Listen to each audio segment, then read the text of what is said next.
10 साल हम विधायक रहे और दूसरी योजना हमारी ब्लॉक प्रमुखी की है।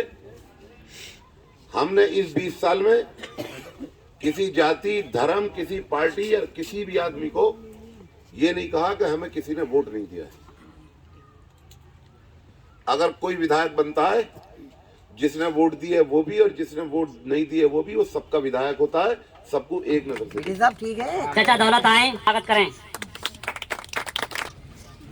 मुकेश और स्वागत करें। पुष्पेंद्र आए, ठीक है। जुगल किशोर आए और स्वागत करें। हाजी राज इतना शानदार इस्तकबाल और आयोजन किया, मैं आपका सबका तहे दिल से शुक्रिया अदा करता हूं। और इस मीटिंग के हमारे अध्यक्ष जी, हमारे दौलत सिंह लोधी जी, हमारे बुजुर्ग, और संचालन कर रहे हमारे भाई समाजवादी पार्टी के नेता हमारे रविंदर लोधी जी, और एक हमारे बुजुर्ग ठकरी लोधी जी और मंगल सिंह लोधी जी, सबके नाम ले तो ये चल जाएगा इससे कम। और मंच पर हमारे एक आदमी रह जावे तो लड़ाई बाद में भाई हमारा कमल लोधी जी, और मंच पर सम्मानित हमारे पार्टियों के पदाधिकारी, और ये देखो मेरे दोस्त मुस्कुरा रहे हैं अपने संजीव भाई, और यहाँ पर भाइयों, बुजुर्गों, दोस्तों, नौजवान साथियों और छोटे छोटे बच्चों। चुनाव का टाइम है, सारे लोग वोट मांगने आते हैं। सबसे पहले मैं पार्टी के बारे में बताऊंगा। अभी हमारे राजेंद्र भाई ने कहा वोटों के बारे में। 10 साल हम विधायक रहे और दूसरी योजना हमारी ब्लॉक प्रमुखी की है। हमने इस 20 साल में किसी जाति, धर्म, किसी पार्टी या किसी भी आदमी को ये नहीं कहा कि हमें किसी ने वोट नहीं दिया है। अगर कोई विधायक बनता है, जिसने वोट दिए वो भी और जिसने वोट नहीं दिए वो भी, वो सबका विधायक होता है, सबको एक नजर से देखना चाहिए। लेकिन मैं आपको बात की, हमारे भाई ने भारतीय जनता पार्टी की, तो अब ये भारतीय जनता पार्टी नहीं है। भारतीय जनता पार्टी तो 10 साल पहले तक हुआ करती थी, जब भारतीय जनता पार्टी भी अच्छी थी, जब भारतीय जनता पार्टी के नेता भी अच्छे थे। अगर हमारे ब्राह्मण समाज के लोग बैठे तो अटल बिहारी वाजपेयी हुआ करते थे, जिनके नाम से भारतीय जनता पार्टी को पहचाना जाता है। हमारे लोधी समाज के लोग बैठे, बाबूजी कल्याण सिंह जी को पहचाना जाता है, जिन्होंने उत्तर प्रदेश में भारतीय जनता पार्टी का नाम किया और उसको बनाने का काम किया। लेकिन उसके साथ क्या हुआ?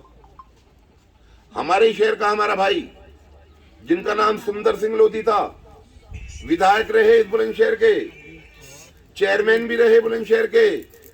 लेकिन आपको बता दो, मेरे पड़ोसी भी थे और मेरे फैमिली मेंबर थे, उनके बाप और दादा की जमीन पर अगर इसी पार्टी ने अभी बिल्डोजर चला के उस जमीन को छीनने का काम किया। मजबूत आदमी है। अभी अगर हम बात करेंगे भारतीय जनता पार्टी की, तो उनके बेटे सांसद है, मेरे वहां भी ताल्लुका है। उनका पोता विधायक और मंत्री है। इस 5 साल में एक हमारा लोधी समाज का आदमी, बुजुर्ग या नौजवान बताए कि किसी होटल में इतनी महंगी लाइट है तो गरीब आदमियों को जो एसी और हीटर नहीं चलाते, दी कैसे नहीं जाएगी? उन अमीर आदमियों की, जिनके लिए पार्टी 10 आदमी जैसा मैंने बताए थे, उन धन्ना सेठों के छीनकर और सारे गरीबों को लाइट फ्री देने का काम किया जाए। दूसरा काम, जहां 80% हमारे देश में किसान हैं, उनकी किसानों के लिए जो सिंचाई होगी, वो सिंचाई का पानी भी फ्री दिया जाएगा। हमारे बहुत सारे इस गांव के लोग हैं जो बैंकों में काम करते हैं। सारी चीजों की तैयारी है। याद रखना, मैंने तो कहा कि ना हम पे आरक्षण है, ना हम पे नौकरियां हैं। जो नुकसान होना है तुम्हारा होना है। इन्होंने तो रेलवे बेचने का काम कर दिया।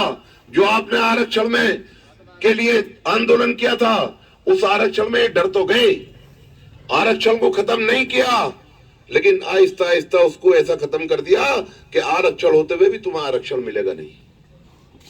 रेलवे को निजीकरण में कर दिया, एयरपोर्टों को निजीकरण में कर दिया, रोडवेज बस अड्डों को निजीकरण में कर दिया, और लास्ट चीज बची है जो बैंक है, जो हमारे बहुत सारे करोड़ों भाई होंगे बैंकों में, उसका 100% खाका इन्होंने तैयार करके रख रखा है। अगर 22 मार्च 24 में ये आ गई तो बैंकों को भी निजीकरण में कर दिया जाएगा। और इस बैंकों के निजीकरण होने के बाद बैंकों से पूरे देश की व्यवस्था जो चलती है, फिर वही आलम हो जाएगा जो हमारे अब दादार परदादार बाप जो थे अंग्रेजों के जमाने में थे कि 8,000 और 10,000 की नौकरी ये धन्ना सेठ हमें तुम्हें देंगे, और फिर कहेंगे कि अंग्रेजों के जमाने में जैसे रियाया रहा करती थी, 50 लोग देश में ऐसे होंगे जो तुम सब पर राज करेंगे, और हम तुम ऐसे ही हो जाएंगे जैसे अंग्रेजों के जमाने में होते। इसलिए मैंने इसलिए कहा कि हमारे नौजवान खड़े हैं, बैंकों में भी हैं, रेलवे में भी हैं, एक एक चीज जब निजीकरण में कर देंगे तो सब कुछ खत्म हो जाएगा। मैं बहुजन समाज पार्टी के अपने लोगों से कहना चाहूंगा कि अगर बहन जी को बचाना चाहते हो, बहुजन समाज पार्टी को बचाना चाहते हो, तो अब की बार गठबंधन पे वोट देना। गठबंधन के नेताओं को अगर तुमने बना दिया, मुख्यमंत्री बना दिया और सरकार तुम्हारी आ गई, तो बुरा नहीं मानना, बहन जी को और बहुजन समाज पार्टी को दोनों को बचाने का काम करो, वरना ना बहन जी बचेंगी ना बहुजन समाज पार्टी बचेगी। इसलिए दलित समाज के लोग सर्व समाज के लोगों में जाकर ये बात करें, अपने अपने घरों में कहें कि अब की बार एक एक वोट हैंडपंप के सामने, नल के सामने वाला बटन दबाकर हमारे दोनों नेताओं को मजबूत करने का काम करें, गठबंधन की सरकार बनाने का काम कर रहे हैं। इसी के साथ मैं अपनी बात खत्म करता हूं। जय भीम, जय भारत, खुदा हाफिज, जय राष्ट्रीय लोकदल, जय समाजवाद।